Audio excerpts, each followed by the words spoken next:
पेंशनरों का काम करेगा वही देश में राज करेगा। जो पेंशनरों का काम करेगा वही देश में राज करेगा। 800 रुपये, 1000 रुपये, 1200 रुपये, 1500 रुपये, ये पेंशन अमाउंट उनको हर महीना दी जा रही है और उसके जरिए उन्हें ये कहा जा रहा है इतने पैसों के अंदर अगर जी सके तो जियो, नहीं तो मरो, शोर मचाते क्यों हो। वहीं दूसरी तरफ राष्ट्रीय पुरानी पेंशन बहाली मंच के तत्वाधान में शनिवार को केंद्र और राज्य कर्मचारियों का प्रतिनिधि मंडल केंद्रीय वित्त राज्य मंत्री पंकज चौधरी से उनके आवास पर मुलाकात कर मांगों का ज्ञापन दिया है। कर्मचारियों ने उनसे पुरानी पेंशन व्यवस्था बहाली की मांग की है।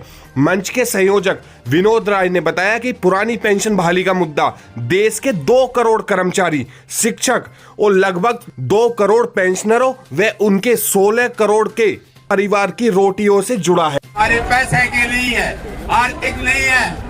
हो सकता है कोई जूते पहनता हो 1000 रुपए का, हम चप्पल पहन के काम करेंगे, हम रूखा सूखा खाएंगे, लेकिन लड़ाई मात्र हमारे मान सम्मान की है कि इन सरकारों ने हमारे एपीएस फंड से एक कर्मचारी के 10-10, 12-12 लाख रुपए का अंशदान काट लिया, कंट्रीब्यूशन काट लिया, और उसके बाद अगर हमें कोई पेंशन दी जाती है तो मात्र ऊँट के मुंह में जीरो के नाम पे 1000 और 2500 रुपए देते हैं।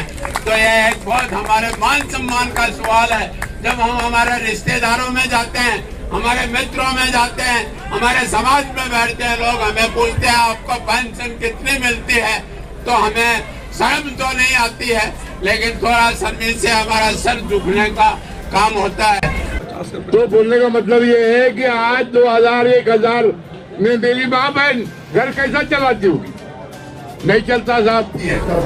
तब से इन्होंने ये कोई प्रण या प्रतिज्ञा दी कि इन बुजुर्ग आदमियों का जो साथ लिए हुए हैं सम्मान पूर्वक मिले, जिससे उनका जीवन निर्वाह भत्ता बोलते हैं पति पत्नी का दोनों का काम चले इस समाज में, उसको मिनिमम वेज के हिसाब से जो हमारी कटौती थी ईपीएफ 95 में, उसका ब्याज का प्रारूप लगा करके इन्होंने ये कहा कि भाई मिनिमम 7500 रुपए। इस आज्ञा से मैं विश्वास दिला देना चाहता हूँ कि जब भी हमें राहुल साहब बुलाएंगे, जब भी राहुल साहब पुकारेंगे, हमें यहाँ रहना है। 22 के फील्ड में कितने दिन रहना है? 1 दिन रहना है, 2 दिन रहना है, चाहे बरसात है, तूफान है, ओला है, हमें यहाँ बैठ के रहना है तो हम रहेंगे। इसी हमारी तनख्वाह में से प्रति माह अंशदान देने के बावजूद भी ये भारत की सरकार, भारत का श्रम मंत्रालय हमारी पेंशन के मामले में हमारा संगठन का नाम नहीं लेना चाह रहे थे, वो हमारे संगठन को समर्थन देने आ रहा है। इस बात पे हम लोगों को गर्व होना चाहिए।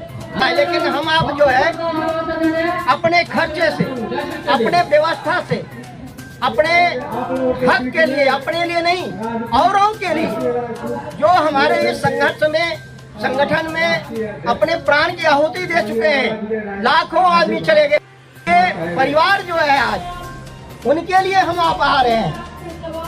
और 8 करोड़, 8.5 करोड़ हमारे मेंबरशिप हैं। तो हमारे सब 60 साल के आगे के जो हमारे मेंबर है, पेंशनर है, उसकी हालत देखो। उसकी हालत देख के तो कम से कम तुमको थोड़ा बहुत तो आपको ये सोचना चाहिए, हमारी मांगें जल्दी से जल्दी पूरी होना चाहिए।